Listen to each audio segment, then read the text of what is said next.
Hello and welcome back to another clock video here on the MothmanCubed YouTube channel. Today I'll just be doing the simple setup and doing some softs breaking in. And I just wanted to show y'all how I go through it. So the first thing you want to do, and you can use this as a tutorial if you want to set up your own clock. So take a simple Phillips head screwdriver and just unscrew each of the screws on the 4 edges. Keep in mind that there will be a little nut that comes out of the back, as you can see here. I'll show you a trick later if some of them get stuck. As you can see here, this nut is starting to come out a bit, so I can just grab my finger and try to pry it out. And there it is in my hand, so I'll keep these off to the side so I don't lose them, because they are useful, especially on the newer 2024 magnet scheme clocks. The screws won't come out immediately, but a good way to know once you've got them is that it will pull apart. The two clear pieces will pull apart, as you can see there. It won't pull apart all the way, of course, if there's still some in, but it's just a good way to see if the screw is fully, out. So once you've got all the screws unscrewed, you're just going to want to grab it like this and kind of wiggle it apart a little bit. Maybe a bit hard, but just go around each side once they split apart and do that. It comes a lot with practice, and as you can see, I actually still had one in a bit there. So if I just loosen this a bit, now it should just come off perfectly like that. Dials, they don't matter at the moment just because you're going to have to put them back in anyways. But we can just pretty much just shake and pull this off. Once you've got it mostly detached, you can just wiggle it off, pull it off with a screw if you need to. And there's a screw that came out, so we'll put that over with the nut. And I'm going to put my 2 plastic pieces over to the side over here. So now, after you've taken all the screws off of the side that has them in, you can just pry the pieces apart like this, going mostly from around the edges. You can also take those inner dials out. It's okay if it's kind of abrupt like that, and especially since this is a brand new clock, it will be a bit abrupt. I'm going to move all this over to the side so I can show you the trick to get the nuts out. So you'll want to take the piece that has the nuts still in them. Of course, one already came out. But you can take one of the screws, and it helps a lot since they're longer. You can just put it in there, twist about half a turn, and just pull it out, twist it right back off. I've used this for every setup I've done on all 3 clocks I've had, and it is incredibly useful. And now all of them are out, so let's get on to the actual setup. So the first thing I want to do is take this piece. You will put it back in, but it is easy to take it out to do some of the taking apart stuff. I prefer to use FC Stealth for my clock, just because brush makes it easy to apply without making a mess, along with it being a very good speed lube. And what you'll want to do is do a little circle around each of the inner facing of a dial. I'm going to do the inner ones first, and then I will get the corresponding dial, which is the tan ones, and I will just do the exact same thing and just put them in. So now that we have all the inner dials in, it's time to do the corner ones. This one will be slightly more complicated because you only do one side and then you have to redo it when you put the other side on, being this piece. So I will just do exactly what I did, but with the tan side of the corner dials.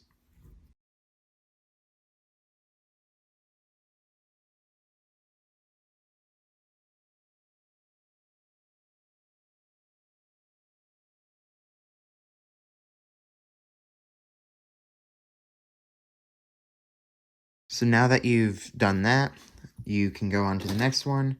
So we're just going to want to pop everything out, kind of. Make sure all the pins are out. Push down like that if you need to as well. because they can sometimes get lodged in there, especially on a new clock. And then take these dials and take this piece.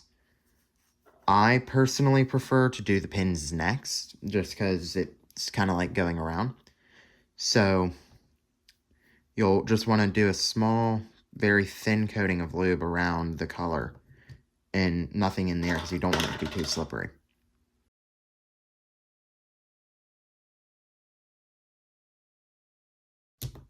Now that they're all in there, we'll go back onto this side and do exactly what we did on the other one. Put it back in there and just do the circle around the inner dials. And then on the inner dials, you're going to want to do the exact same thing. Make sure they go onto the plastic rods as well, because that's what keeps them stable and they won't really go on correctly otherwise.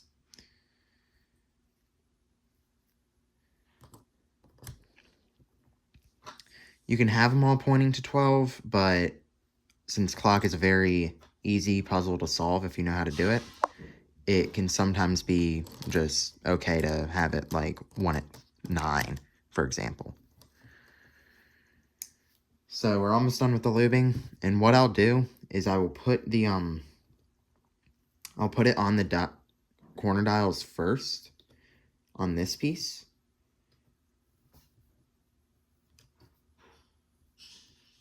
And then I will do it on the interior of these dials. And you can make sure to do the thin coating on the pins as well. And you can just pretty much line it up and snap it on. Now it's like that. It's popped in. Let's rescrew it.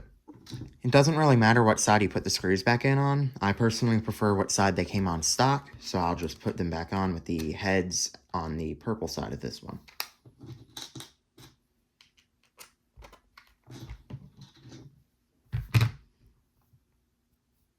They do just slide right in because they're very long screws, and they're really tightening around the nut because there's nothing to wind through in the plastic. What you'll want to do though is, and this is the hardest part, is get the nut on like your index finger. I dropped it there, but get it on your index finger, push it into the slot on the back, and then while you're holding onto it, make sure to just tighten it. You can also look at like that, see it got started, and tighten it once more, and that's fully on there. And you'll just repeat that for every different screw.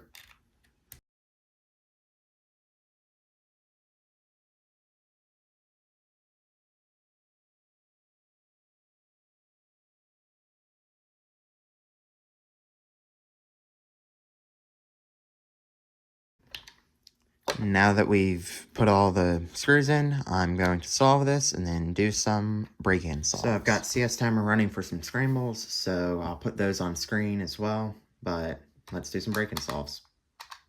Here's the first solve. Let's go.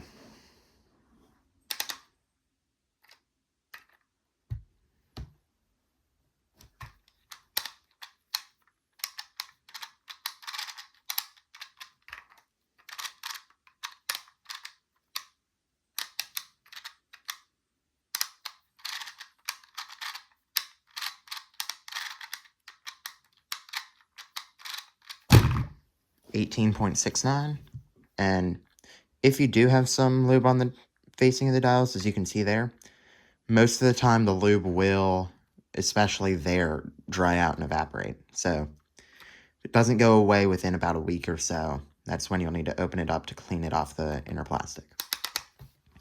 Solve 2.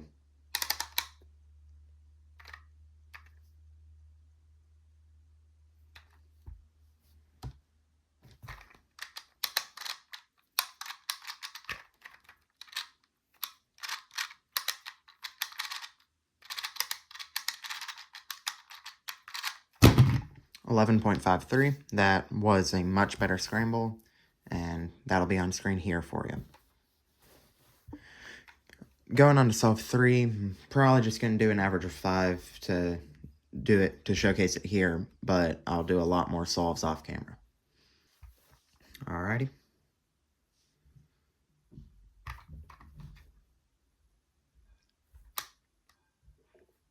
Don't see much of a good cross solution in this one.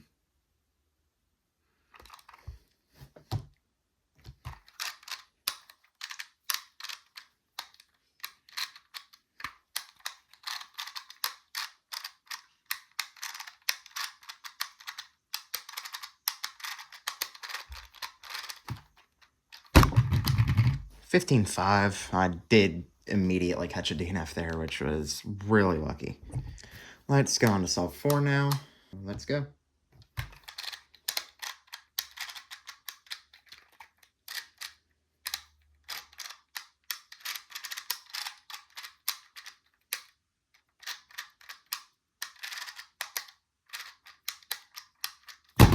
$15.64. That was actually a really good solve because I slowed down a lot.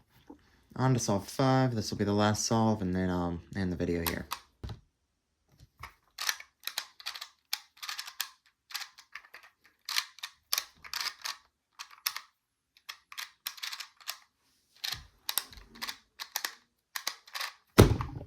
$12.2 to end it off, which is really good. Average of 5 ended up being a 14.45, which is better than I expected because I haven't been able to solve for a couple weeks due to the magnet being broken, of course.